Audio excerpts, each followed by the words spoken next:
he was, he was talking in a sense, what do you call it, coherent. Yeah. Okay, so I'd like to welcome everyone to the Cascade Stereoscopic Club October meeting. I'd like to thank everyone for taking the time to attend, and especially those who have shared photos and videos that we will be exhibiting this evening. We are streaming to YouTube to allow the shared photos and videos to be viewed in stereoscopic 3D on the Lume Pad 2 and other devices that support this. We invite everyone to join the meeting either in person or via Zoom in order to best appreciate the meeting. If you are viewing both Zoom and YouTube, you need to know that the YouTube audio is or the YouTube stream is delayed by about 20 to 25 seconds. So if you want to interact in the meeting with audio, you're going to have better success if you mute your YouTube audio and interact through Zoom. Last time we did this, we were missing the audio from the live participants. I believe that problem has been corrected, and basically I believe the link, the invite that I sent out to the meeting has the link to the YouTube stream, and you would be able to go back and watch the meeting after the meeting is over if you miss the live stream. So again, basically welcome everybody. Hey Herb, Yes. are you also using rooms tonight? Yes, we are. So basically, rooms works well for still photos, but for the video, video obviously doesn't work on StereoPix rooms, and so we will share. I will share my screen and show the video in anaglyph. But if you're on YouTube, you would be able to see the video in 3D if you, well, I mean in non-anaglyph 3D if you have a supported device. But thanks for the question, Dennis. So anyway, what I'll do is I'll get started. Here is the agenda for tonight, and it's easier to copy and paste from the meeting invite, but there is the our club YouTube stream. The theme for this evening is colorful, and then we have open projector show and tell, and then the video out to lunch, and then we'll talk about upcoming events. So Bob, you're first on the theme photos. If you want to talk about them, certainly feel. Yeah, I'll talk about this one a little bit. First of all, before we start that, I got my Stereo World magazine, and I don't think Mark's on the meeting yet, but yeah, just a reminder, he won Best Slideshow at the 3D Theater at the convention. Ooh. For Precarious Perches. It was a really good slideshow where he showed people in all these scary places looking down. Yeah, it was not photos that I shot. It was a collection of view cards. There you are, Mark. Yeah, I'm there. And also, Peter Sinclair won the Best Show for a First-Time Presenter for My Life in Hockey. Peter did some really great conversions of photos of himself. Well, thank you. Just wanted to mention that. Thank you, Bob, for mentioning that, and congratulations to Peter and to Mark. Yeah. Thanks.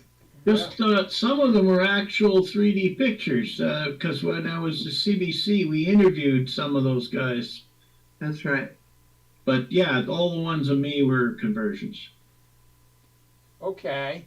Well, so the story behind this shot is this is from the Center for Puppetry Arts in Atlanta, Georgia. We were there earlier this year. They have a lot of Jim Henson's Muppets and other characters on display there. The only problem is they're behind glass and you get a lot of reflections.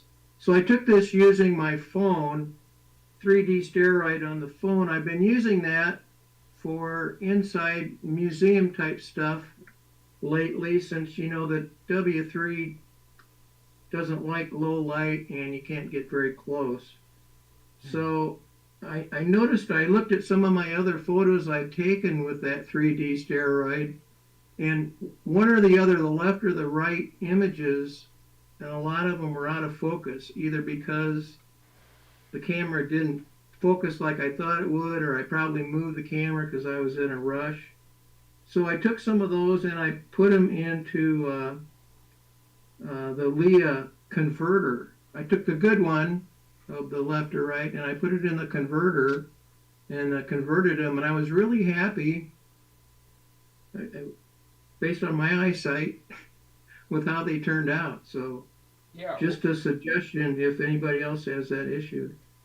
Yeah, so I mean, I've put a few things through the converter, and I think it's great. And I know there's been complaints about people complaining that there are ads, but for a service that's free, they have to support the service somehow or other. So I don't, I ignore the ads, but you know, but Yeah, me I don't too. object to them being there.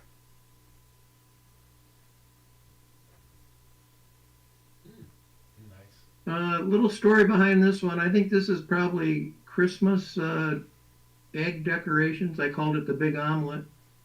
Um, we went to our first ISU Congress back in 2009. It was in Austria. And back then you could take 2 big suitcases each on an international flight. So my wife and I took 4 big suitcases. We put our tent and air mattresses and camping gear in there and camped out for our first Congress over there. I was using back then a couple Sony cameras, and I had do you guys remember the Lank Shepherd that was sold by I do. Rob Crockett? I still use one. Yeah, it was a thing you plug into your Sony cameras, and it, in theory, turns them on at the same time so that the sync stays good, and it's got a little reading on it that tells you when they start drifting out of sync. So that just brought back some memories for me. Next one. This is Mirabelle Gardens in Salzburg, Austria. Near here, they filmed some of the scenes from Sound of Music.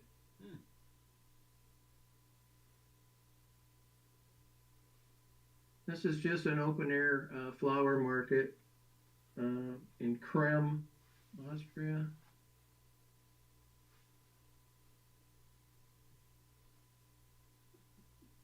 And just a big double-decker bus in Nuremberg, Germany. Yeah, I've always wondered how stable those things are, but I guess they don't go very fast. Yeah, there's a lot of them.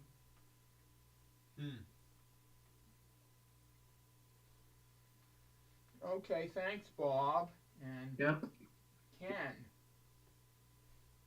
Okay, the first few pictures are all W3 and probably taken either in 2013 or 2016. Probably mostly 2016. This is from Epcot, the World Showcase, and it was a vendor selling some marionettes. And I thought that was pretty colorful, so I included it in for this month's theme. And this is also from Epcot. This is part of the International flower and garden festival that they have every year in the springtime. And so this was 2016 in the springtime, and they really do a good job. It's in the what used to be called Future World, but I guess now it's called, as of 2021, they called it the World Celebration, which is the other half to the World Showcase in Epcot. And also in the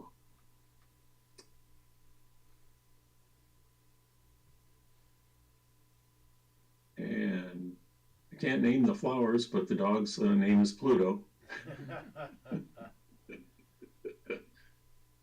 Yeah, They have lots of topiary, and I've seen, a lot of people have pictures of various topiary animals and characters, Disney characters. yeah, so I guess they must have a wire mesh and then some, vine type stuff growing on that. Oh, yeah. And this is my front deck in September 2023. And those are zinnias. And salvia is the red plant in the back. This was taken with a Lume Pad, a Lume Pad 1. Oh, good shot. And another Lume Pad shot. That's nice. I had 2 flower boxes sitting on the front deck, and these are all petunias. So, well, most of them are petunias. I like the name of this petunia. It's Plum Madness. There's a little hibiscus in the lower right. Not so little, but okay. This was, you talk about conversion. This was a conversion I did with the LeiaPix converter, online converter. Anybody know what this is? Take a guess. Laser Traffic light. lights. What was that? I was gonna say vehicle lights. It's I was it's gonna- a string of Christmas lights on my deck. oh, I took it in November of 2006 with a Nikon E3100, and it was a point and shoot popular, I guess, at the time. And I thought it looked pretty colorful, and so I said, well, I think I can turn this a little bit into 3D. So I ran it through the converter, and this is what came out. So I did that last week. I had no problem with the converter. I think the complaints about the converter were some of the ads on there look like spam, and they're kind of deceptive because they say, push next. They make it look like it's part of the program. Yeah. And so you have to be careful that you don't click on any ads. You have to be smart like Herb. So Ken, did you move the camera on purpose, or did you have a couple toddies when you? I have a few of these pictures. This one was the best. This one was, thanks for the data that's kept with all these pictures. This one was at 1.38 seconds, and I had a few more like this. So I could have been slipping and falling. I don't know, but it was late November. And so I know I've been slacking off on submitting photos, but this time I couldn't resist the theme. This is actually one of the very first stereoscopic photos that I shot using my W3. I think this was photo number 19 or something. And it was just sort of lucky that I was in the right place at the right time, because my wife was working for a company that had just moved into a new facility, and they had a nice welcome reception, and since I was there before the crowds got there and before the crowds attacked the food, I was able to get a nice shot. The outside was not as nice as that, so I basically filled it with clouds. So basically, what I had to do, since the windows were mostly straight edges, I had to do a little bit of basically cropping the background around the flowers and the things, and then basically just filled the background. So. Does the program you use, does it mount the stuff? Or do you have control of the mounting? The mounting. You mean the separation? Yeah, mounting, yeah, yes. Okay, so the W3, since it gave me a stereo shot, the only thing I had to control was the clouds in the background, so I just slightly moved them until... Because, because it's coming through the window, so I wondered, are you able to adjust that or not able to Oh, I adjust see what you mean. Down there with the bread at Yeah. lower left. And if you look with your left and right eye... Yeah, okay, so I guess that is some carelessness on my part, and I could certainly fix that. That is fixable in the... That's fixable in Stereo Photo Maker. Yeah. So, yeah, that would be an easy thing to fix, and it wouldn't mess up any of the other stuff. So, thank you for that suggestion. I will. I think you did a pretty good job putting those clouds behind those windows. Yeah, I do too. I'd say, good job. Yeah, I wouldn't have noticed. I can kind of see something going, a little bit of rivalry in one of the edges there, but I wouldn't have noticed it at all if it hadn't been pointed out that they've been inserted. What program did you use to do the clouds? I used Photoshop. So basically, what I did was I basically took the cleaned the removed the background separately from the left and the right images, and then put the same cloud background in both of them in a separate layer, but just shifted ever so slightly in one of them versus the other. So. Now I have to ask, did you do are the clouds in this one? Yes. Also? Yeah, and this one, I've already showed this once, and somebody told me the clouds have too much separation, and so I need to go in and fix that. But I looked back at all my photos, and I have so many individual photos, I have to rethink. I didn't save it as a step by step by step. I have all the individual photos to redo it, but I don't have it as a separate thing where I could just shift the layer slightly in Photoshop. So I'd have to do more work than I wanted to do for tonight to fix the clouds. It has the same mounting error too, I think. It's coming through the window dramatically. I think it does. So. Yeah, I see Photoshop does a good job, like with the tree tips and stuff. I see a little bit of edginess, but it does a pretty good job getting around. Well, that was a lot of manual work. Oh, that was manually done. Okay. Oh yeah, I think I've heard that there are plugins and stuff that'll do a lot of that for you, but I've never found one that really works right well. So. Yeah, I found one once that did that, and now I can't find it again. So I only know Photoshop about probably 20%. In other words, there's 80% of what it does that I don't know how to use.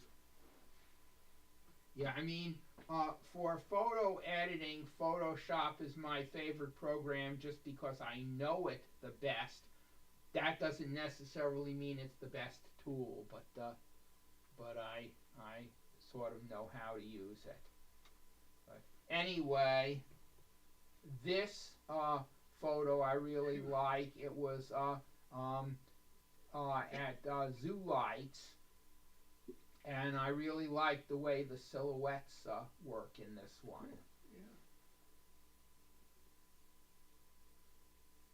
So what is that, Herb? It's lights that appear to be creating a lighthouse and ships and a river, or I mean, I don't know. It's basically light. It's Christmas lights. So each one of those lights is a single bulb. Each one of those lights is a single bulb. Yeah. Wow. And so the Oregon Zoo sets up elaborate light displays around Christmas, and one of the unfortunate things is that it has become so popular that it's hard to find parking to even get into it. And so this was from several years ago.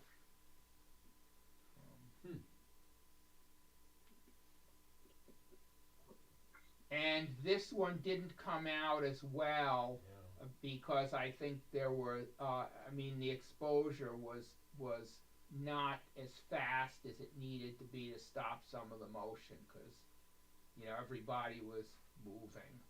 But anyway, I just figured I'd show it because it was an interesting photo. And Mark. Yeah, so these are all from the Lincoln City Kite Festival, which is over at the Oregon coast. And actually twice a year now they've started having this big festival where they have stunt kite flyers come in, and these giant shaped kites, whales, and that kind of thing. So these are all from this past June in Lincoln City. What was your separation? I did not measure this. This was shot with a pair of Samsung cameras. Because it looks it's hyper. It is hyper. I don't remember exactly what it is. Probably a couple feet, maybe. Yeah, it looks really nice. It's nice. Yeah, it was pretty flat with just a regular stereo camera from that vantage point, so had to add some depth to it. Yeah, good.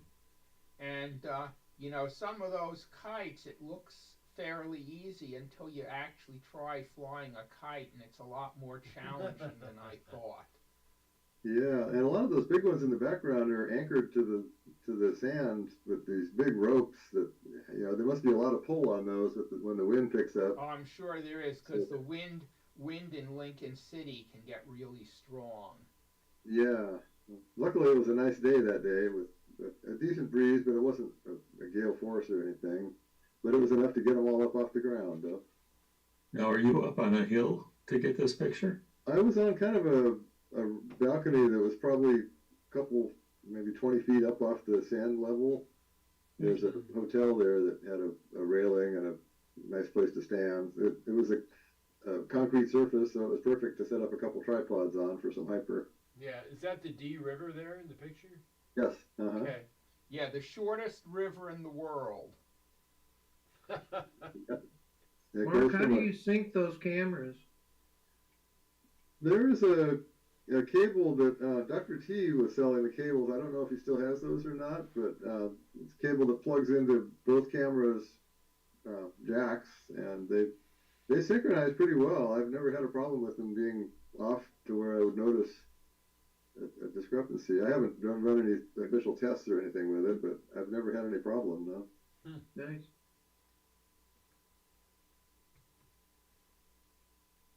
So I just walked around and captured different angles and different things going on there. Ooh, I like that. I like that one too. It's nice, the dramatic bit of the kite right at the. What are the white things? Are they kites? Yeah, those are some other kind of kites. Yeah. They look like clouds, but then they're too small for clouds. And they're shaped funny. Yeah. Yeah, there's some sort of extra kites they had up there. Oh yeah, that's nice too. Yeah. Yeah, so I'm not sure if you call the ones that are on the ground kites, but Yeah, those white whale ones there, sometimes they would lift up and then sometimes they just sang a settle back down. Maybe there wasn't quite enough wind that day. That's my favorite. I thought that big blue one looked like a COVID virus there. Yeah, with the spikes. I wonder what it's supposed to be. It's a Oh, fish. Its tail fugu, and the fins yeah. on the top and the head's on going the other way. Is it one of those blowfish? Yeah, They're that would be called? my guess. That would be my Yeah, I guess. think so, yeah. You can see the people there provide some scale there to how big that one is behind them there. Notice that. Wow.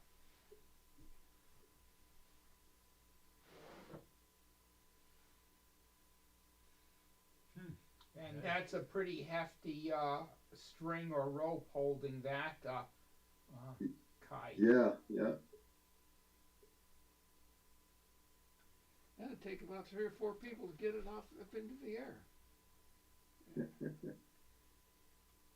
They anchored them to the sand and just let them fly like that all day long while the other events were going on. They had teams come in with kites. They'd fly in formations and things. I've never seen kites flown that way before. It was really interesting. Well, you know, since the wind is blowing in the same direction for every kite, they're, you know, as long as people are not standing right next to each other, they are going to be in formation, I would think. Yeah, well, they had the kind of a kite that had 2 strings that they would control, one in each hand, and they were able to make them swoop around and get closer and further apart from the rest. They had geometric shapes in the sky that they would do with their individual kites. It was, I think my last shot is going to have a view of some of those in the foreground, so eventually we'll see them here. But there was lots of color there. That's why I thought this would be a good theme Yes. to show you that. And a beautiful blue sky. Yeah, it was a beautiful day. There you can see one of the anchors on the ground there with that big cable hooked onto it there. Yeah, and it looks like a weight or something, like a... Yeah, I think they dug down into the sand and filled some sort of a tarp with sand to hold everything down.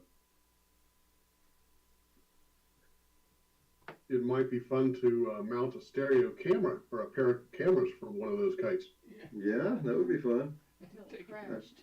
And take a picture. I was seriously thinking about going back next year with the multiple video cameras and trying to capture some of it on video. Because the stills came out good, but some of the stunt flying would be great in video, so you could actually watch it happening. Yeah, that would be fun.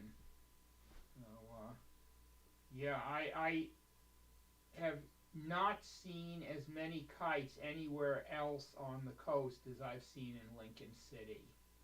Yeah. They have that kite museum in Long Beach, but I don't see many kite flyers like I do in Lincoln City. Yeah.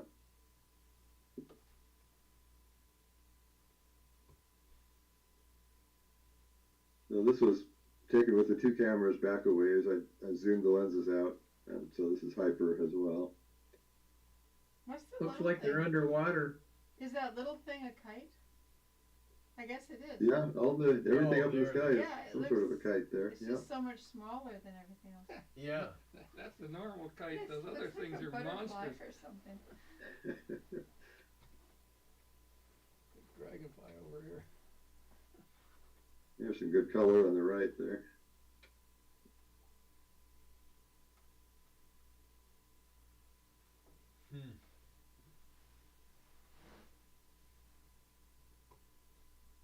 All right, and this was the overall view from back at my hyper vantage point, and you can see all the little kites that are closer to the cameras.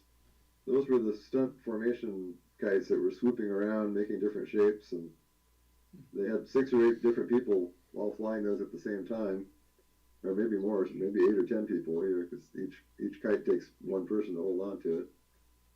But it was really interesting. I think I've seen them. You have one string in each hand, and the way you move your hands controls. Right.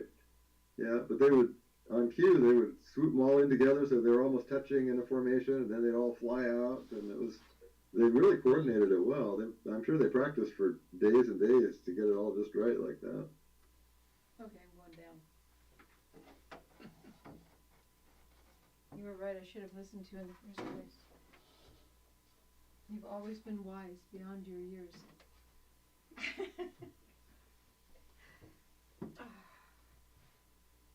Okay, and then Dave.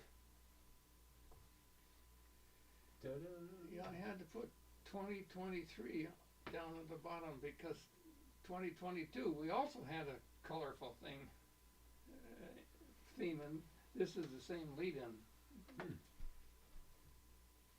Anyway, a long time ago I did this, and the only color here is red, but I set it up, dropped the steel ball on the string, and then flashed the camera with the camera open all the time. That's how I took that.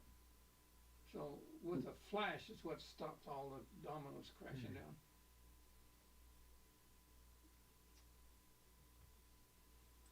This was a thing that the club went to, and I don't remember what it was, but it was down at by the river, on the west side of the river in Portland. And that guy was selling his flowers, and I thought it was kind of interesting. Dundee Hills. Well, it looks like he might be selling wine too. That's probably what he was selling, was the wine. Looks like wine to me. Yeah. But he sure knew I was taking a picture, and he wanted to be right in it. Well, in fact, there's wine in the back, and Yeah, there's wine in the other booth too. there's wine all over the place. Yeah.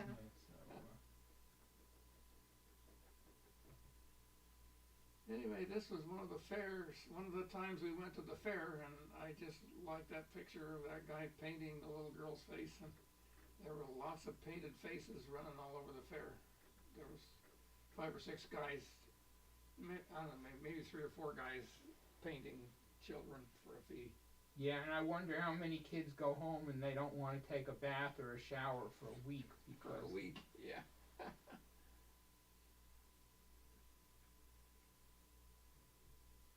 Can I make a comment? Yeah, go ahead.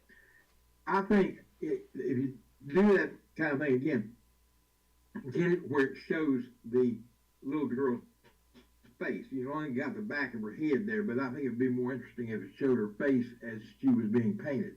Yeah, that would be. The other ones, I got quite a number of pictures of those children running around with things on their face, but this was the best one to have the most color. You're right. It would have been better to have the little child, not the painter. Yeah, you probably could have got them to pose it and set it up. But, they probably would have let you do that if you'd asked them. Never. Yeah, that's true. I never thought about that. But that was probably taken 10 years. That is a cute picture. I mean, I'm not, but I think it would be cuter if she was turned around a little bit so you could see that maybe she's smiling or something, Yeah. That's just my 2 cents worth. Well, I mean, it's a good comment. I mean, one of the things is that none of us is, a perfect photographer, and everybody can improve. And these comments are welcome because it's the way for us to improve. I mean, I'm going to go back and edit my photos now that I have some comments. So I think that's good. Yeah, composition is just as important in stereo photography as it is in flat photography or something. But that's an aquarium that you can take a picture of. Well, that's really nice. I don't see any reflections from the glass or anything else. I must have had my camera right on the glass. Yeah, it looks great. So there was no light to get in the camera. So the camera's sitting on the glass. Yeah. And I have to admit, I pushed the color a little bit.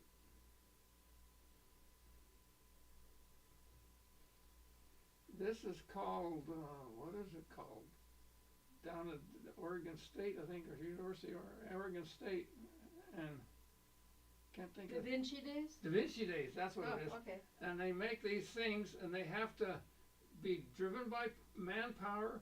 They have to go on the street. They have to go through some mud, and then they have to go through the river and then get back to this place here. And obviously, this is a fish, one of the fishes of the deep sea, and it was made by Kinko. Kinko's, I guess, paid for it. How deep in the river was it? Just like a wading depth, or no, I can't see. Most of them have pontoons that come out on the side and they float on the top of the river. you know, it's not the Willamette River. Yeah, it's a Willamette River down there, and so it's a big river, Mm-hmm. and they have to pedal up the river up to get back to the starting place. You know, there's a real fish that has a thing that it dangles in front of itself to lure other fish Yeah. to it, and it eats them. It's not that big, obviously, but Deep sea it fish. looks like yeah. that. Yeah, that's what this is supposed Angler to represent. fish, they call it. What fish, Jim? Angler fish. Yeah. Oh, I've heard of that, okay. yeah.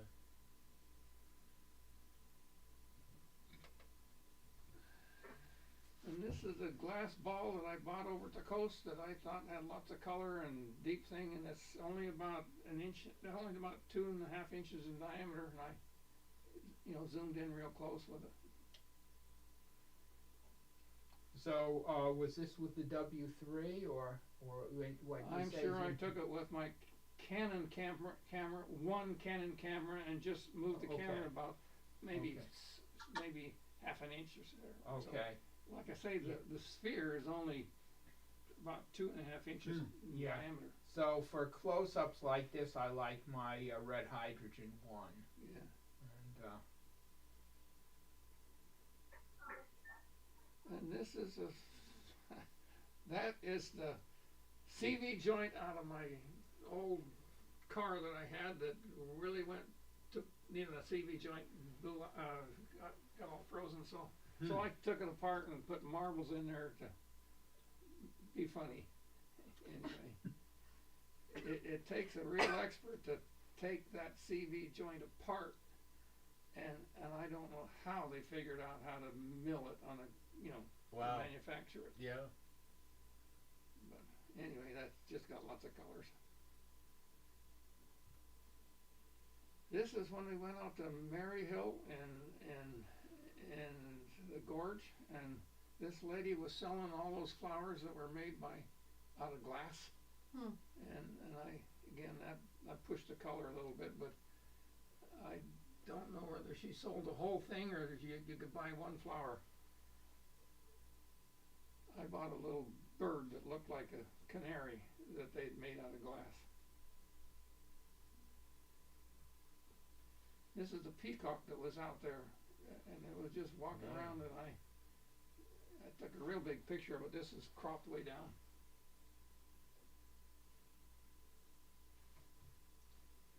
That's my grandson. He's now married and got 2 kids, and so that's a real old picture. And there he is in our house, admiring his train from Santa Claus. That's a really great picture, Dave. Yeah, that's cropped a lot too, because you know when I took it, it was the whole living room. Yeah, no, that's really nice. Yeah, it is. That's a good one. Most of the other ones, the children that I took pictures of with the train were more interested in getting their face in the camera, and this is the only one I took that was, you know, focused on the train. Oh, and there's that was something I made for, what was it, Confusion or something like that. And there's Potato Head with not knowing where to put all the things. And it was kind of colorful. And that's the end. Okay, thanks, David. And so open projector, Bob. I've got a little story to tell with this one, Herb, so can you just change the slide when I tell you? Yes, I can. Okay. My wife Carol and I went to Florida for a couple of weeks earlier this year, and my wife used to go to Florida as a kid. She had grandparents down there, and she had some memories of going to a mermaid show and wondered if they still had one. So we did some searching around and ended up going to Weeki Springs State Park. It's on the Gulf side, west of Orlando. It's got like 538 acres. It was established in 1947, so it's over 75 years old. And this is a statue at the entrance to the park. Next slide. this is part of the Mermaid Tail Trail. They made a bunch of these sculptures to honor the 75th anniversary of Wikiwachi. All of the statues are life-size. They're like 7 feet tall, and they include a face that's cast from one of the popular mermaids, Christie, who was a mermaid for 7 years. Each statue is then hand-painted by local juried artists, creating a unique work of art. So they have these spread around in various cities around the park, and they have a bunch of them here at the park too. They really did a neat job on them. Yeah. So are they all exactly the same statue with just different paint, or are they? Right, right. Because I was looking, I said, gee, the hands are in the same position. Yeah. And But they sure make them look different with all the different they do. colors. I mean, it took me a while to figure that out.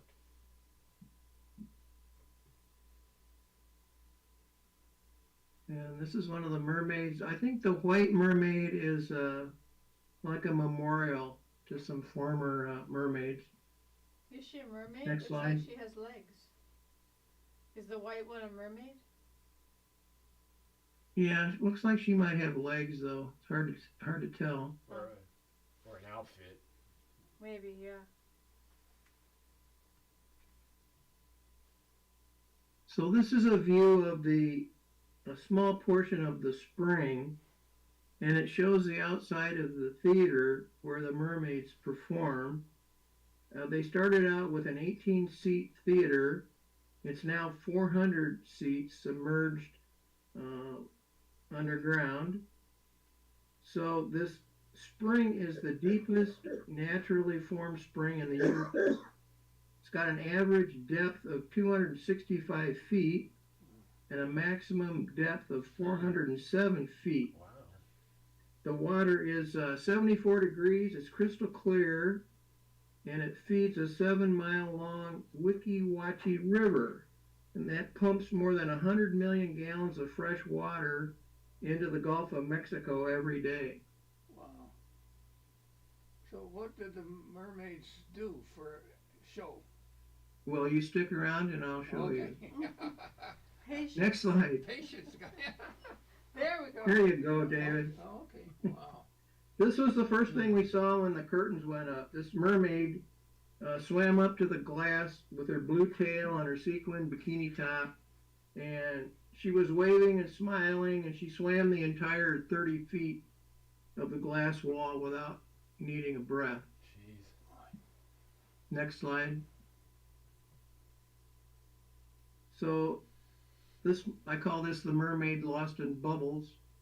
The early young women mermaids were mostly local high school students and waitresses who didn't get paid for their efforts. They worked in exchange for free meals, free swimsuits, some tails would be added later, and just the glory, because they were kind of considered celebrities. I'll bet. Next slide. This is not the best slide in the world, but I think our show was supposed to be The Little Mermaid. I'm not really familiar with that very much. But the evil witch thing is on the left, and the mermaids are kind of fighting against that. My favorite part of the show was that evil-looking thing came popping out of a hole right above the audience, kind of screaming. It just scared the heck out of all the little kids and all the adults. Next slide. I just included this one to show that, you know, it really was underwater. That fish is swimming up by the glass. Occasionally, I'm told they have manatees that kind of interrupt the shows. We didn't see one. So in the 1960s, that was the heyday of these mermaids. Wow. They used to put on 9 shows a day. Wow. And they would get over 500,000 people there every year. And it took around 4 months of training before a rookie mermaid was deemed show ready. So is that fresh water? Yes. Okay. spring. So I didn't realize that manatees could swim in fresh water. I thought they were salt water. Well, that's a good point, Herb. But maybe for short duration they can. Yeah.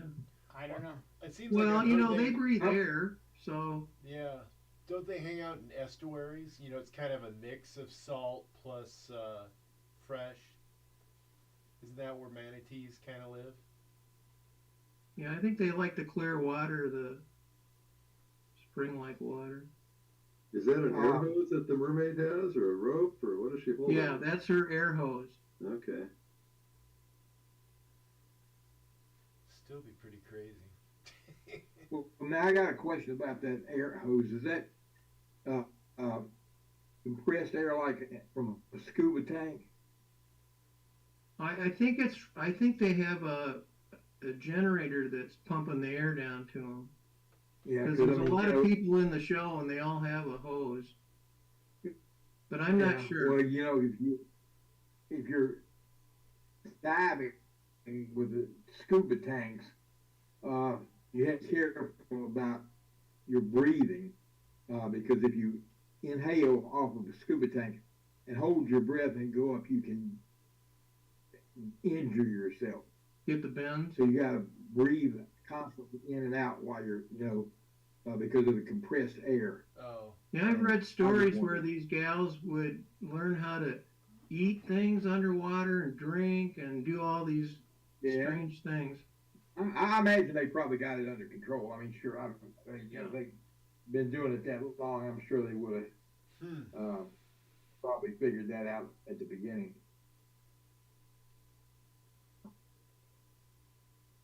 You can keep going, Herb.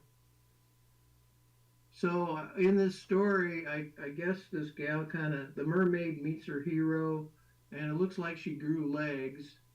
So here they're doing a little underwater ballet. So to continue the story, just as Walmart replaced local stores in the 1970s, things like Disney World and all the other theme parks opened in Orlando.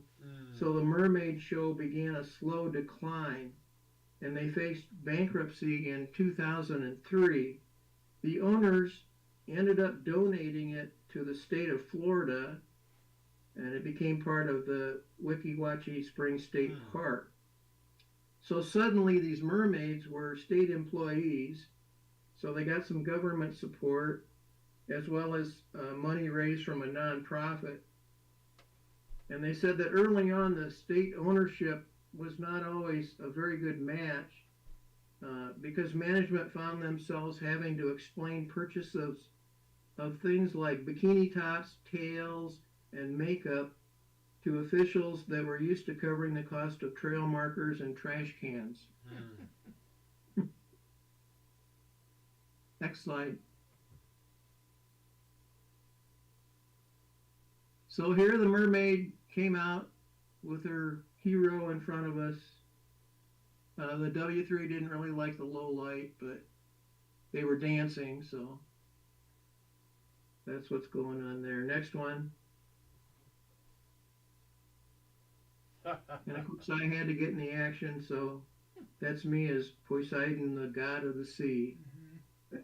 So to end this thing, when you think of old Florida before Disney World and before all the high-rise condos, you think of pink flamingos, cypress gardens, and the Weeki Wachee mermaids. So it was kind of nice to go back in time for a couple hours there. Okay. Well, thank you, Bob. Yeah, very nice. That was good photographs and an interesting story.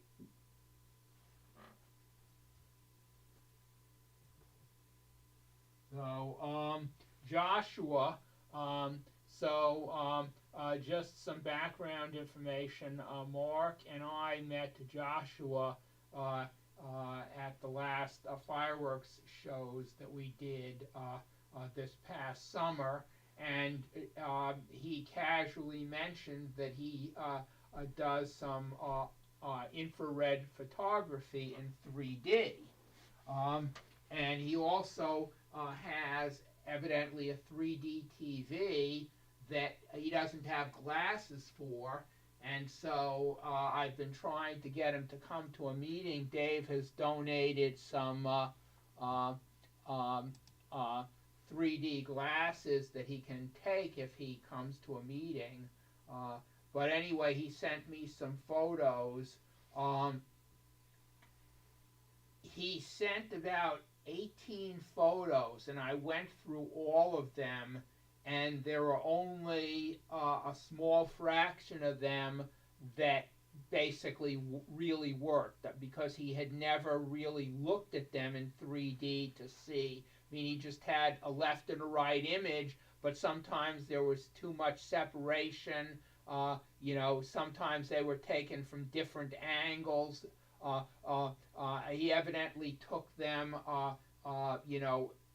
in Cha, or at least some of them in Cha-Cha, because in one case or two cases, the camera was tilted on one of them and level on the other. And so I went through and found the ones that I could use, and so that's what we'll see.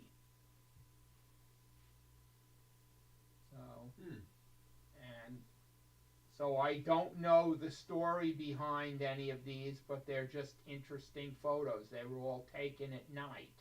So they're IR or infrared, yes. I'd be guessing, yeah. Well, I mean, that he specifically told us. He specifically told us they were infrared photos. Right.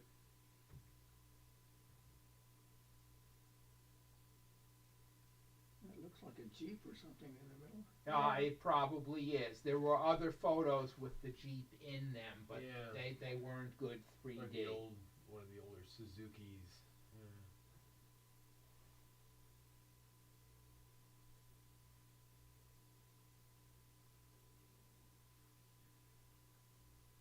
Is the poor focus caused by the IR? I don't have any more information. I wish he had been here to talk about them. I wonder if these might have been freeze frames or frame grabs from video, because he had a little video set up that he was showing me that was actually shooting video of this kind of thing. That may be why it's a little blurry. It might just be frame grabs from his video. That, in fact, might be the case. So, yeah, I vaguely remember that now, too, since you mention it. One of the problems is that in order to have time to put the show together, I basically have a noon cutoff for people to send me photos, because, and actually I got these well before then. I got them at least a week ago. But basically, I don't always know who's going to be at the meeting at the time I put the shows together, because what I like to do is I like to have the StereoPix rooms set up by 1 p.m. because at least some people with slow connectivity will go through all the photos before the meeting, so that it goes into the cache, so that when they're actually watching it in real time, they can not have the delay. And so I had no idea whether he was actually going to show up. If he said, hey, I won't be here this week, I'll be here next month, I might have held off, but I already had them in the show.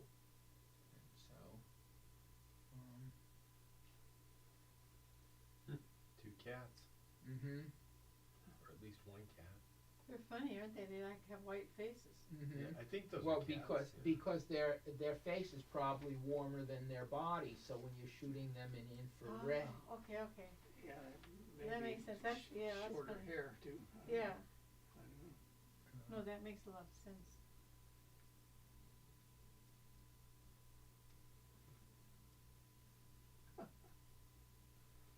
And so, the table is going to be cold, and so it's going to be, dark.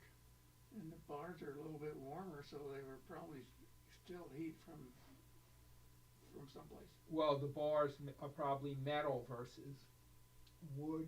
Yeah. Okay, so that's that. And so now what we're going to do is we're going to watch the video So basically what I'm going to do is I'm going to share my screen, and let me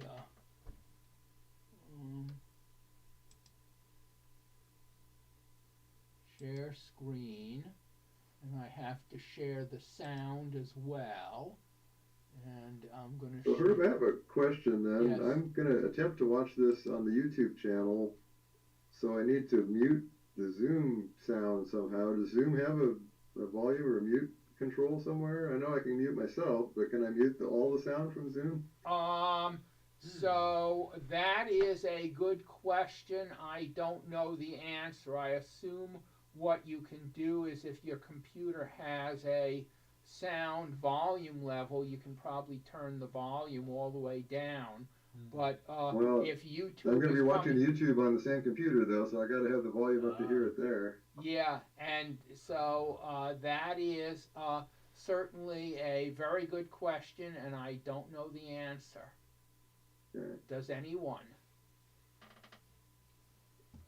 Naughty. Well, I mean, this is a learning experience for all of us. Right. So, Well, not many of us. I mean, Mark's kind of unique that I think that he could watch the stereoscopic effect on the same computer that he receives Zoom on. I mean, the other people can do it on the same computer using Anaglyph. yeah. But he's But if he's watching it on YouTube, then the sound is going to be delayed. right. So, interesting question. This is something that it's a learning experience for everybody, so I don't know the answer to that. But here goes.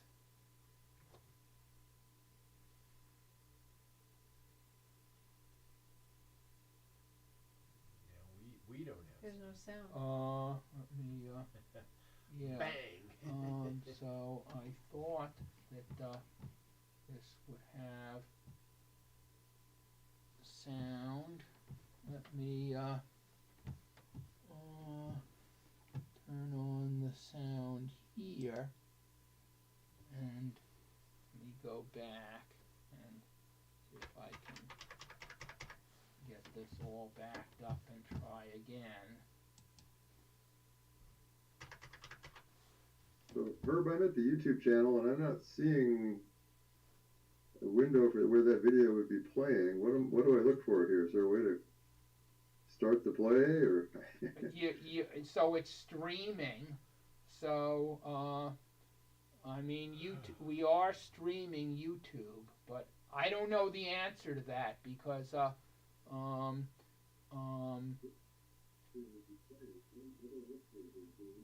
so if we can't find it now, you would be able to go back and watch it later, Mark.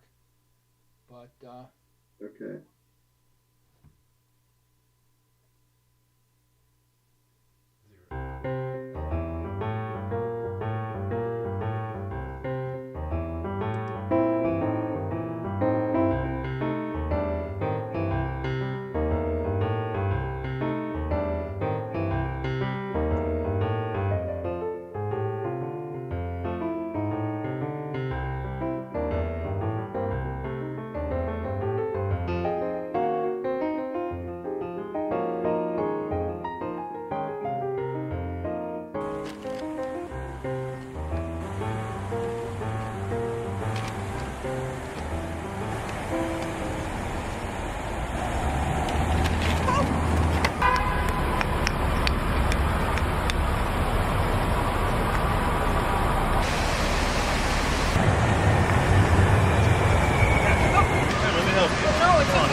much is the salad? $5.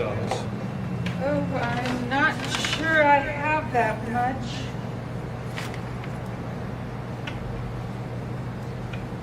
Oh, here's some more. 1, 2, 3, 350, 4, 5. There you go, lady.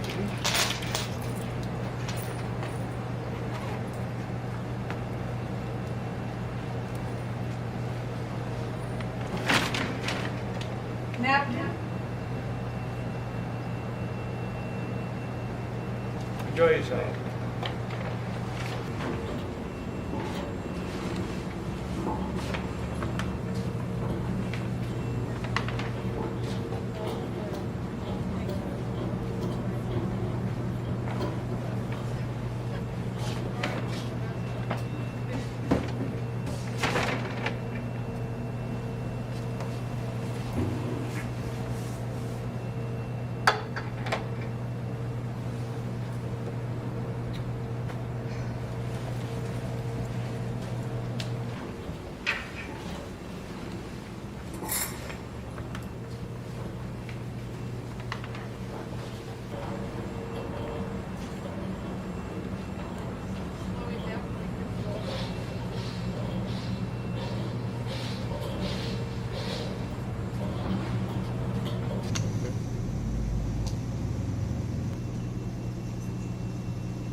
That's my salad. What? That's my salad.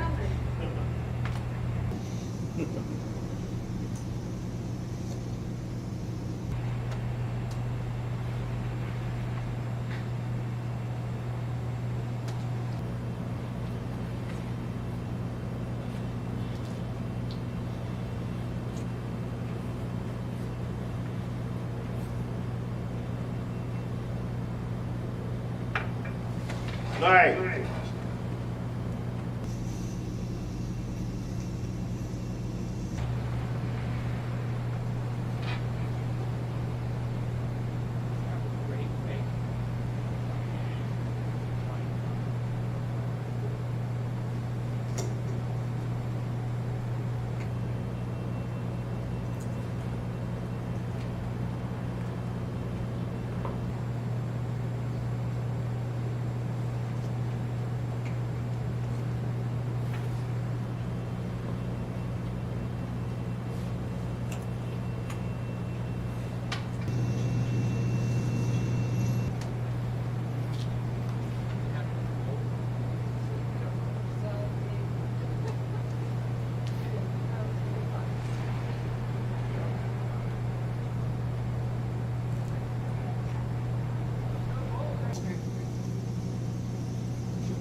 Oh my God. Oh my God.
That's what you do with movies, right?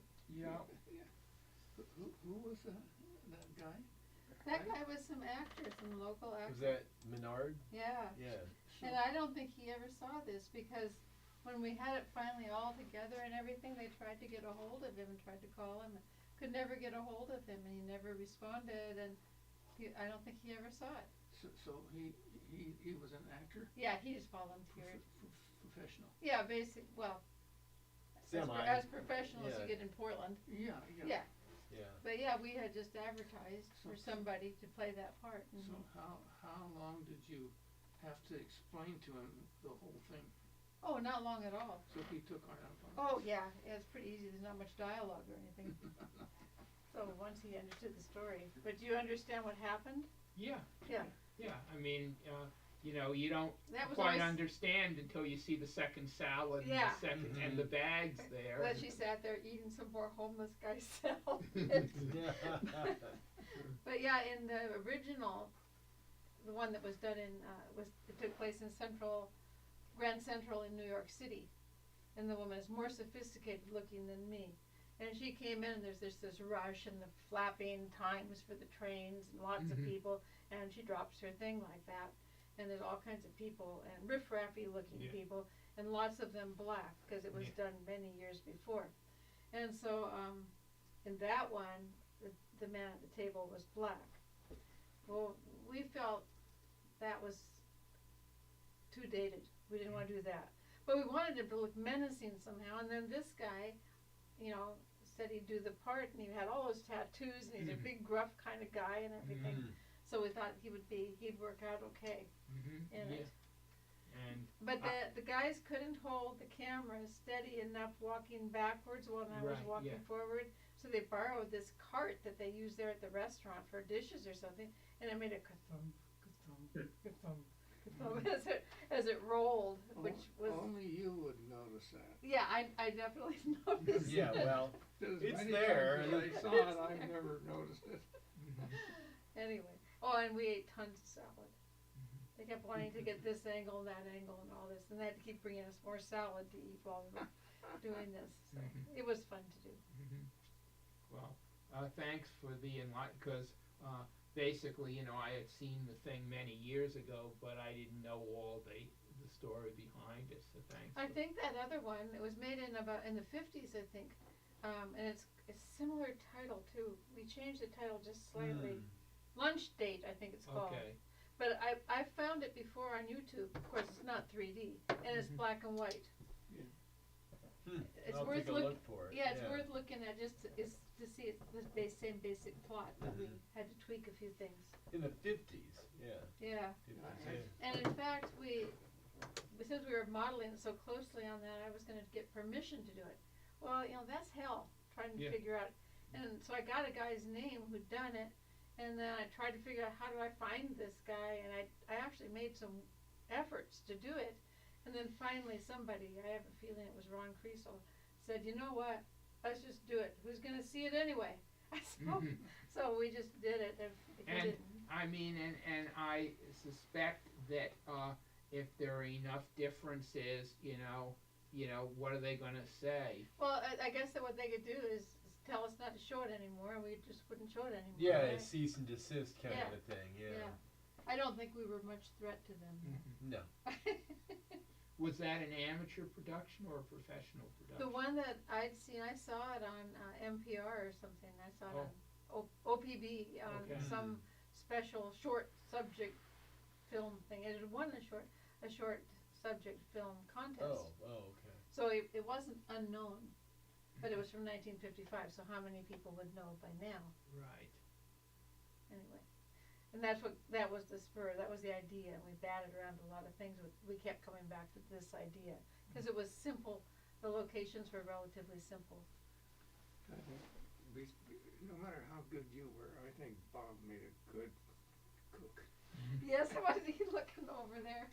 Yeah, it was funny, Schlesinger. Yeah. You can also find this, Shab must have uploaded it to Vimeo, because it's on Vimeo as well. Oh, maybe so, yeah. Yeah. He's got a few other videos out there, two or three other videos. Yeah. I put a link in the chat. Oh, thank you. It's a side-by-side. Okay. Yeah, so basically, for people who don't know, the Cascade Stereoscopic Club and the 3D Center of Art and Photography, which unfortunately had to shut down at the end of 2011 for lack of money. Basically, it's the same nonprofit entity, so we inherited, the videos that they had in their collection. So we're fortunate to have these videos, and what I would like to do is on meeting nights where there isn't a lot of other stuff on the program. I mean, sometimes there's other stuff on the program that takes time, but where there isn't, I'd like to try and find an old video and present it. So anyway, I guess I have some questions that I need to research for Mark regarding how you can mute your audio on Zoom so you can watch this on another device. Yeah, I didn't have any luck watching the YouTube stream. I got the sound delayed, like you were saying, but the screen was just black. There was no image for me. Oh. So I don't know. Was anybody else watching the YouTube stream? I think it said that there was one person watching, which I assume was me, and I couldn't get the picture. Oh, well, that would be disappointing because last time we did have video on it, so it would be a real disappointment if this time we had sound and no video. But So I finally muted the YouTube and watched it in Anaglyph there. Well, what I'm seeing here now that I'm looking at my preview, because I haven't been paying much attention to this, but my preview scene, there's no video in it. So I don't know why that is. I don't know what I did differently. There's so much stuff here that I'm doing that it's hard to keep track of. I mean, I'm trying to keep notes. I have pages and pages of notes, and the problem is there's too many pages of notes, and since it's a learning process for me, I have to base it. What happened was this time, since I had problems last time with the audio, I'm specifically watching the audio mixer and seeing the levels on the audio, but I wasn't watching the video preview. So now I have to add to my notes, make sure to watch the video preview. But in any case, it's a learning experience. I appreciate everybody's patience with it.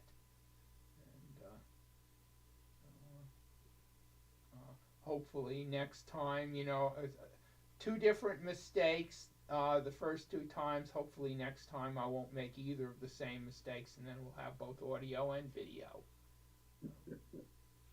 We appreciate your pioneering efforts. So, Absolutely. thanks, Dennis. You're making it look easy. You know, I'll tell you, one of the things that made things a little bit easier, because what I have is I have video playing on two different screens. I have video playing on the 3D TV in, you know, the standard 3D, and then I have it playing in anaglyph on another screen. And so I have two different video players playing, and one of the problems that I had in the past when you had audio that you had to synchronize is how can you get the two things started at the same time? And I have to thank Matt for pointing me at this thing called a Stream Deck, which is buttons that I can press, and I can associate macros with those buttons.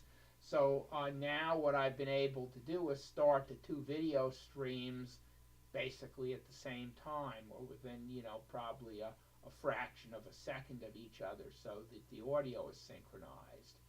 And hopefully I'm going to be able to take all my notes and make them available to anybody who wants to try and replicate all this once I get all the things debugged, and so make it available to other clubs that want to do the same thing.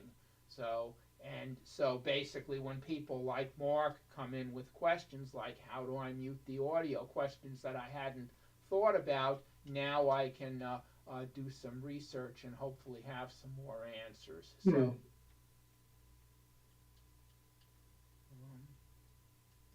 anyway,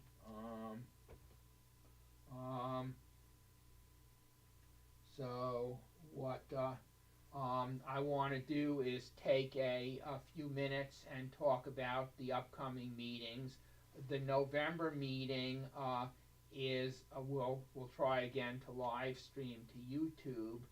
That is the Cascade International Exhibition.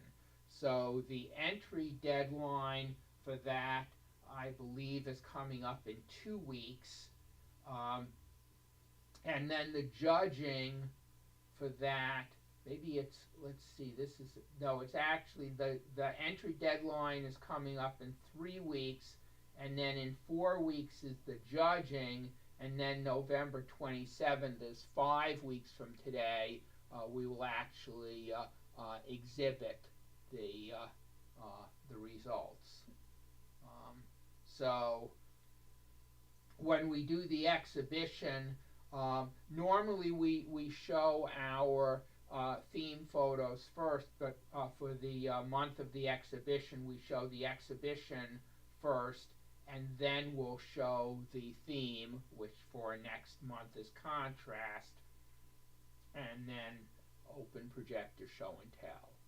So that's what's coming up next month. And our meetings are always the fourth Monday unless it's a holiday, and guess what? In December, the fourth Monday is December 25th, so there will not be a meeting in December. Everybody have a wonderful holiday, and then we'll see you in January. And at this point, the meeting is officially over. That was everything on the program. But what we like to do is just open this up to a social hour for anything that anybody would like to discuss. Stereo photography, devices and techniques. Last month we talked a little bit about Blu-ray, 3D Blu-rays. But anything else. And so I want to once again thank everybody who came to the meeting, and I'll hang around as long as there are other people who want to hang around and talk. If Jim is still there, Jim Olson, can you look for 3D pictures of some of our early club events? I found a bunch, but there's a bunch of them that I remember that I don't have 3D pictures, and send them to Herb or send them to me, or so we can collect all the ones about the 3D history? Well, I can look. Okay. I wouldn't have very many. Okay, well, if you find any, let me know. Yeah, so Just historic pictures of the club, right? yeah, so basically, January is the 30th anniversary of the club, and from prior discussions, what people wanted to do was have a 30th anniversary booklet. So I've invited everybody who's a member or a former member, and I don't have contacts for a lot of former members, but so we'll have, the book will be sort of two parts. The front part of the book will be just a collection of club history and stuff. We can pull some of that from stereo views, and then if anybody has any photos or stories or stuff that they want to share. And I want to thank Mark for helping out. He's going to work with me to edit this, but the front part will be, you know, sort of a history in photos and stories of the club and the 3D center, and then the second part will be devoted to individual member photos and information. So we will allow each member to supply up to 4 pages of materials. You don't have to worry about laying it out. You can just send me, you know, whatever photos you want, and if we can't fit them all, we'll pick the best ones. If there's less than 4 pages, we'll print whatever we have with the photos, the stereo photos, and then whatever information, so you can talk about when you join the club, you can talk about your interest, the type of photos you take, you can talk about the techniques you used in individual photos you wanted to share or why you like them. You can talk about other hobbies or other things that you do, whatever you want, and we'll compile that into a booklet. We'll provide the booklet in PDF format, so everybody can basically get a PDF, and then we'll figure out a way to offer printed copies to people who want to purchase the printed copies. So. Hey, Herb, Lee Pratt here. Hi, Lee. Somewhere I have a book that's old, where Shab Levy did something very similar 15 years or so ago. There are at least 3 books that Shab has done. Ken is holding up 2 of them. There's a third one. And I've got, the third one might be the Stereoscopic Society. I have that one. Is that the one, the third one you're thinking of? The third one was done by Shab. What do you mean, the Stereoscopic Society? Or He club. Did it, he did it for the Stereoscopic Club. Okay, yeah, so it was done for the club rather than the 3D Center. But yeah, there were 3 different books. Now, do you have access to these? Yes. Now, I have the hard copy. I don't have the electronics. I'm not sure I want to do a lot of retyping. But yeah, I have all 3 of the books. Do you need to do retyping, or could they just be scanned, some of it? Well, yeah, they could be scanned. Basically, scanned text is not my favorite, stuff. Depending on how much we had, we might, I mean, some of it might be able to run OCR and then just do corrections on it. So yeah.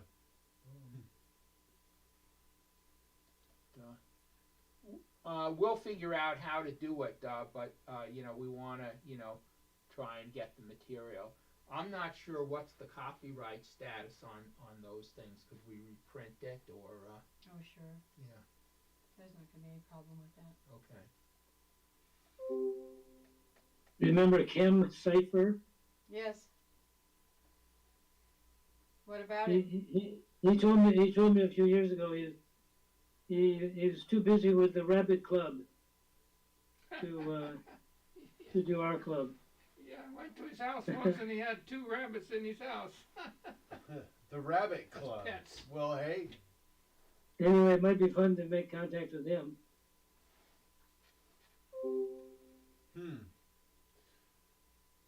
Well, getting back to the video again, it was interesting. I don't know how it looked to you at home, but of course I'm watching it on the 3D TV, and it was interesting to just see the overall resolution of it. It's been probably 10 years since I'd last seen it, and or whenever it was, but 10 years, 10, 11 years, good guess.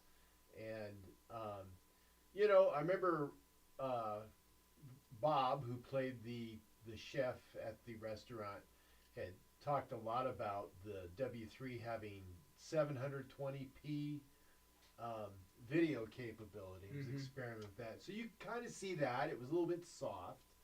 And then, of course, in some of the lower light leveled scenes, you could kind of see a little bit of, wasn't capturing images. It was slightly pixelated, I guess would be the word.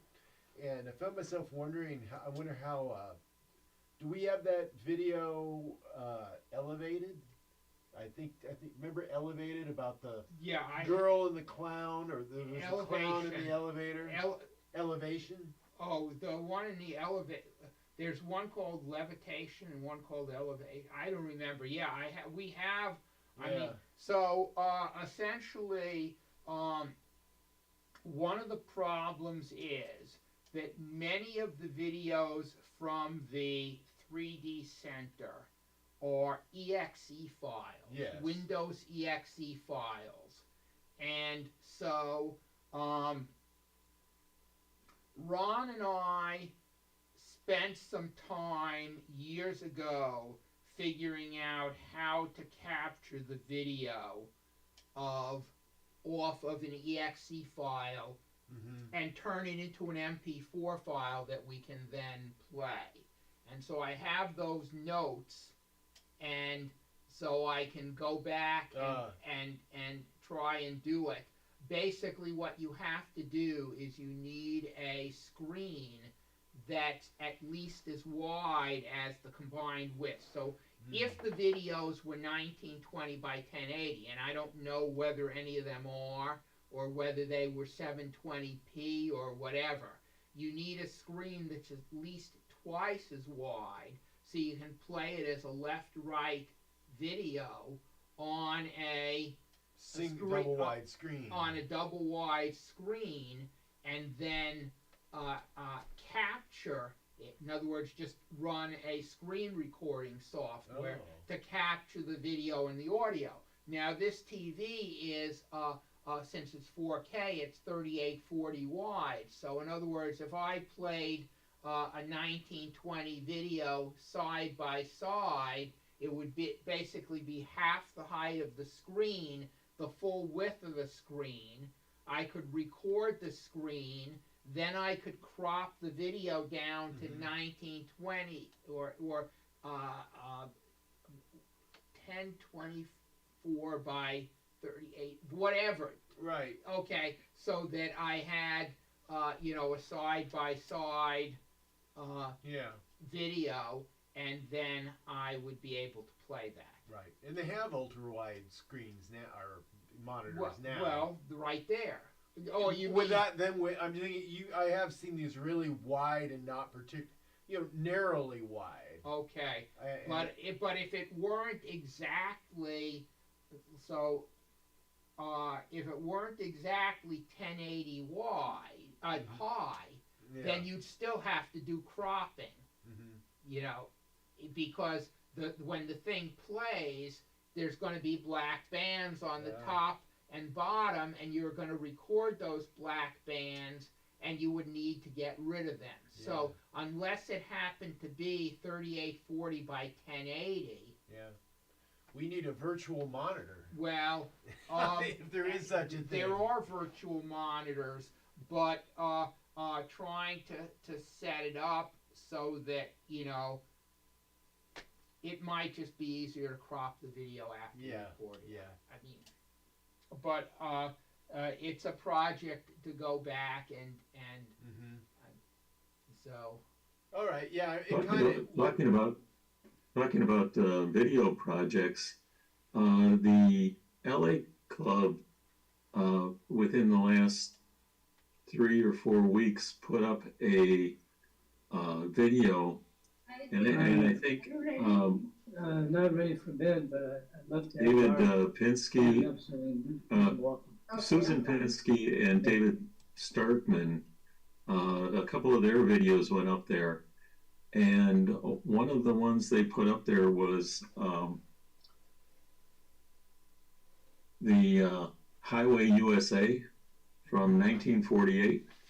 It's a 3D slideshow, and this has been talked about. It's been shown at NSA a number of times over the years. The first couple of times as a slideshow, but the last time, well, not the last time, but a time in Miami as a video, and I think that's the video that the LA Club put up.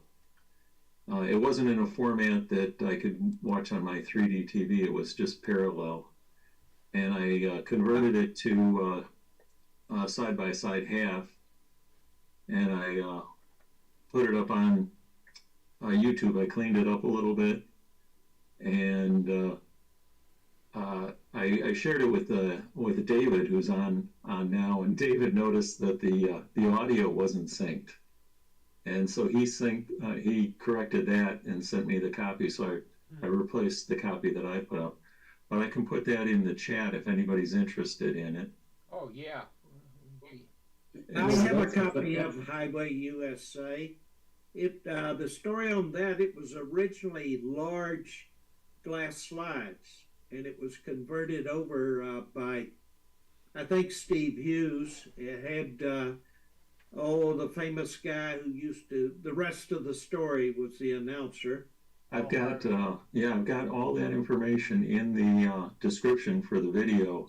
I went back, there's like at least 3 different articles in Stereo World, and so if you want to see all the background and stuff like that, take a look. Yeah, it's great fun to watch. It's really a piece out of history. Not just the I think the projector and the slides may be in Atlanta right now in a air-conditioned storage area that NSA and PSA uses.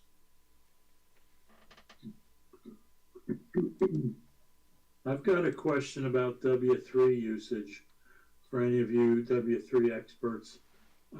Back a while back, Dr. T said that you should set the W3 to the white balance of shade, and he didn't like the automatic white balance. So I've been doing that.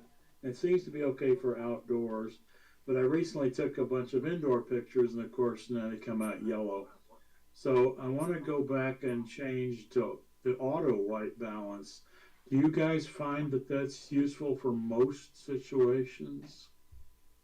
I think that's normally what I use. Yeah, I've left the white balance alone on mine. I usually shoot on the program mode, and I dial down I forget what they call it, the brightness by, I think, 2/3 of a stop, because it tended to blow out the highlights. Okay. That keeps that from happening. But the white balance, though, I've never tinkered with that. I just leave that on automatic. I do the same thing. Okay, thanks.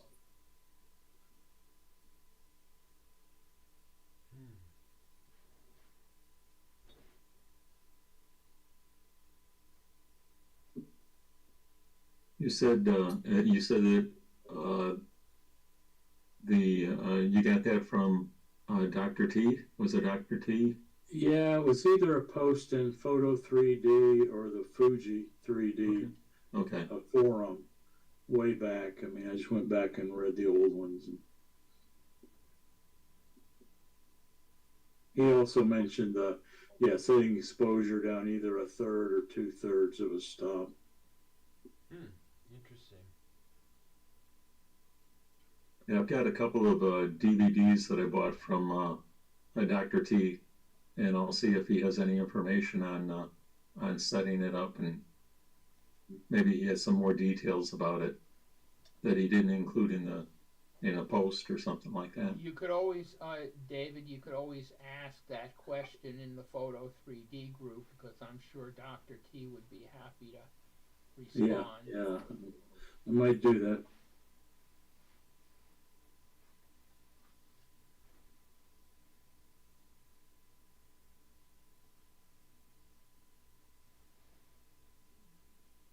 Okay. So, Matt, have you had people go back and watch your streams on YouTube and comment on those? Yeah, they are beginning to.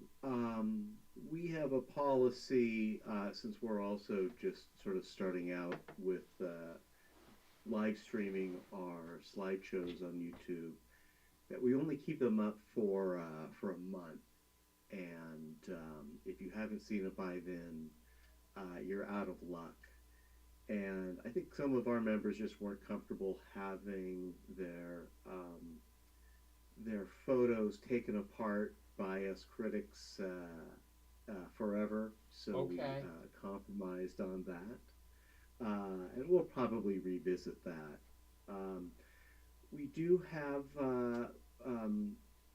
someone is watching it, more than one person, and we are finding that people are watching it after our meetings. If they miss a meeting, it's another option. We just got the audio kind of sort of working, where you can hear me and you can hear everyone else on Zoom. That's been kind of a trial, as you are also experiencing. Yes, indeed. But it's getting a little closer. So yeah, it's definitely been worthwhile, and I'm very curious. I think at the last meeting, you said that it was working on your Lume Pad. That's something I'm very interested in trying myself. Yeah, I have my Lume Pad sitting here, but I didn't actually turn on the streaming. If I had, I would have noticed right away that there was no video. But there's too many things here. I'm already watching 3 screens. For people who are there, they don't necessarily know everything that's going on here. But I have the 3D TV, okay, and then I have the second screen, which is my Zoom meeting, so that everybody in the room can see everybody who's joined on Zoom. So, we can see you and hear you just as you can see us and hear us. So that's my second screen. And then my third screen has no other purpose than for being a screen where I can share things on Zoom. So like I can put a video, put it in Anaglyph, put it in full screen and share it on Zoom, and everybody can see that.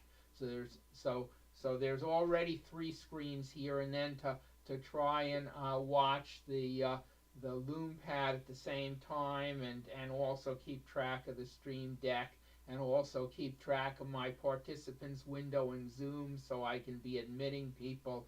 It's a little much to... You only have 2 hands. It's just one person. I remember the old days, when we met in person. It wasn't that long ago. It seems like the old days. And before that, when we met in person and actually projected realist slides, with our realist slide projector, that one beast of a projector required 3 people to operate. Someone to swap the slide, someone to control the horizontal alignment, and someone to control the focus. Big operation, and of course you had to hustle because those bulbs would burn those slides. It was quite a thrill back then. Yeah. Speaking of the Lume Pad, I'll just add real quick. The GGSS was lent 3 of them by Leia Incorporated, and we demoed them at the Maker Fair down here in Vallejo. And there's a lot of interest in them. People really enjoy them. We had a blast with them, just kind of exploring them. I'm actually working on a review right now. But what people really got a kick out of, and this has been the case for a long time, is our 3D TV. It's every time we break it out, it's like they've never seen 3D before. So it was a very interesting Maker Fair. Hundreds of people came by our table. Everyone loved what they saw, so that was at least affirming that people enjoy the stereo photography. So I would be interested in hearing. So far, I mean, we had a lot of people come by our table. We had people take brochures. I haven't yet seen anybody show up at one of our meetings, but I wouldn't necessarily recognize it because somebody might give a brochure to somebody else who wasn't at the fair, and they might show up. So, you know, you never know. So I mean, Yes. I think it's good to have the outreach events, but I would be interested to hear if you have found any people coming to your meetings as a result of that thing. It's too soon to ask now, I guess, but in my experience, for every 1,000 people we encounter, we might get one who drops by a meeting. Yeah. And maybe 1 in 10 of those will actually become a more or less permanent member. Well, let's face it, it's true. We have scored members from Maker Fairs past. The last one we did was 2016, I think, so it's been a while. And we did have one attendee actually come back the next day and show us some stereo cards he had printed for the little pop-up stereoscopes that we were passing out. It's going to disappear. This is the stereoscope. It's a invention of legacy member Jim Gasparini. We had a sticker on it with some club information on it. Anyway, he came back with some custom cards he had printed up, so I'm hoping that he shows up. But I'm not going to hold him. Yeah, Matt, I wanted to tell you I enjoyed the live remote you did last week for the NYSA. I thank you. I hope you were able to hear that. I was pretty much doing it blind. Yeah, no, it was good. I'll be back. We're going to do another little 10-minute presentation on the 4th, November 4th, for the New York Stereoscopic Association. And this time, hopefully, it'll be a little more clear. Sure, good. Thank you. Yeah, that YouTube video is up on their channel. So, and it was, I second that. I thought that was very good. Thank you for doing that.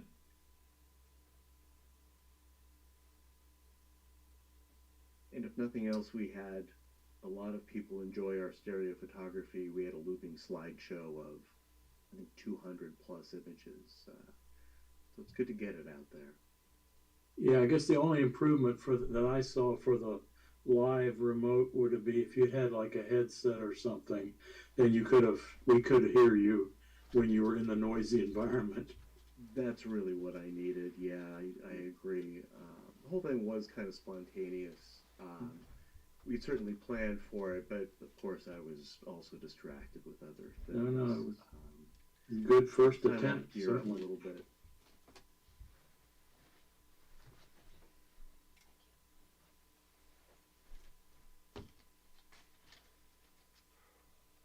Okay, well, I hope folks show up next month to see our exhibition. Those, of course, are the best photos we see all year. And so, if you're interested, enter, of course.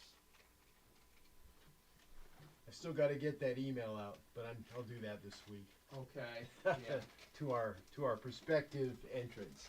Okay. And thank you for continuing to support it. It's a lot of work, I know, but it's an important institution. Mm-hmm. Yeah, actually, there was one person who raised a question because for years what we've done is we've basically asked people to send MPOs, which is because we used a Blu-ray player to present the images on the 3D TV, and the Blu-ray player doesn't handle side-by-side JPEG, and the PSA regulations don't allow you to do any transformations of the images that people send. So you can't even do a conversion, for example, from side-by-side JPEG to MPO. That violates the conditions of entry.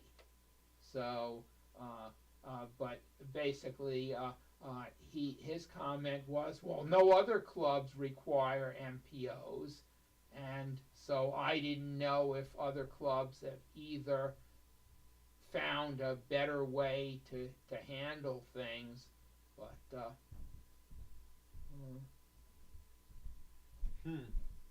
You know, that's interesting. I find the same thing, but I just give them what they want because I can do either, and so there's never been an issue to me. But.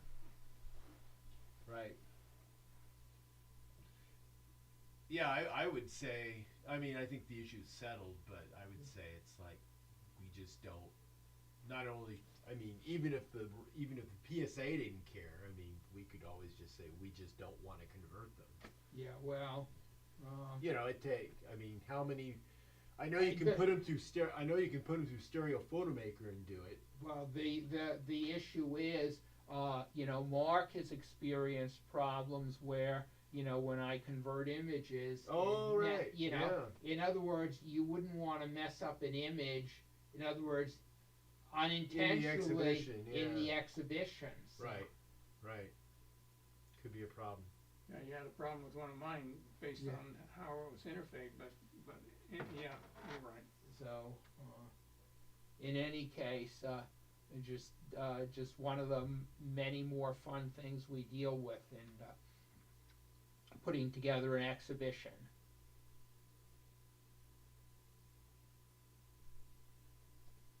The Lume Pad 2 user manual refers to MPOs as a legacy format. Oh my God. So if you're looking for a reason to phase them out, maybe you could cite that. Not that they well, and 3D TVs are a legacy device. That is true. And we could even say that projector pairs are a legacy device. So how do you show 3D to a group without using a legacy device? Right. You give each judge their own Lume Pad, and then you use that software. So then you need 3 PCs to share the things. Yeah. So okay, so it's a legacy device. Hey, I've got to say, Photoshop knows what MPO is. You can do your 2 side-by-side in Photoshop and get it all the way you want it, and then you just go down and save, copy as, and it saves it as an MPO. I'm not sure if the newest version does that because they eliminated 3D okay, support. I don't know about the new. Yeah, the latest version of Photoshop no longer supports 3D. Oh boy, I'm not going to upgrade then. Yeah, the Lume Pad people are totally driven by the Instagram and Facebook crowd because that's the biggest number. They don't give a crap about us serious 3D photographers. We've had this argument over and over with them in the Photo 3D forum, and all they do is say, oh, well, you 3D enthusiasts, there's not enough of you to worry about. So we aim for the lowest common denominator. And yeah, it's disgusting, but that's about all you can say about it. It's still the best new device out there. I know, that makes me mad, is that they've got a great device, but they don't understand who should be targeted. Well, maybe they understand very well who should be targeted because they're making money, and all the people who made 3D TVs didn't make money. Nor did the people who made the Fuji W3 make money. Yeah, it's sad. So, I mean, you know, if you say that they don't know what they're talking about, if they're making money, they know what they're talking about. They know what they want to talk about. Yep. On the other hand, they've announced they're going to stop making all consumer products. Leia is going to become a technology licensing company. Oh. So they're not going to even sell Lume Pads anymore. There'll never be another Lume Pad 3 or anything else. So that's they're screwed up. Yeah, I got a Lume Pad 1. Maybe I ought to get a 2. Yeah, maybe now's Well, the I time can to still buy it get too. one. Did we say the price on the 2 had started to drop? I don't know. Well, I mean, I would look at whatever price it is on Black Friday and say if you want it, get it. Get it, yeah. Well, Thank you very much for I'm inviting gonna me. go. Okay, you're quite welcome. Keep in touch. I will. Yeah. Hey, See it. you got any historical 3D? I'll look and see. You know, most of that was on Schaub's computer, Oh, yeah. and Schaub got to the point where he couldn't do anything with the computer anymore, and Wow. his son probably has his computer now, and you know, I don't know where it would be. So, Everybody's abandoned you, Herb. Okay, well, yeah. Okay. Good night, all. Good Okay. night. Well, See you next month. Yep. Take care, everyone. I guess you know the meeting is you know over unless there's anybody who has you know remaining questions or discussions. I'll close it out. If there's stuff you want in the chat, save the chat before you leave the meeting because once you leave the meeting, you won't be able to get back to the chat. Good night, guys. Good night, everyone. I'd like to put a brief comment in here Sure. before everybody leaves. Yep. nautiluslive.org. I put that in the chat. A guy named Bob Ballard, who is an undersea explorer. He's the guy that found the Titanic and the World War III wrecks and stuff like that. He's got an outfit called Ocean Exploration Trust. And they send this big boat out every year for 6-8 months, something like that, and they explore. And one of the current expedition, it's going on for about 2 weeks, is testing out some new stereoscopic setup. They have a multi-cam rig on they hook it up to a remote operated vehicle, send it down a couple of miles down deep in the ocean, and look at stuff and explore stuff. And they broadcast 4 YouTube streams 24 hours a day. So you can get on there to that link, nautiluslive.org, and interact with these guys. It's actually really fascinating stuff. Their next dive is tomorrow at, I think, 8 a.m. Honolulu time, which comes back to about 3 p.m., 2 or 3 p.m. New York time. So whatever that is for you guys out on the West Coast, figure it out. But yeah, undersea stereographic footage, a lot of photogrammetry going on, and basically exploring the seafloor. Fascinating stuff. Tune in. Okay. Well, thanks for the link, Mike. So that would be noon West Coast time. If it's 9 a.m.,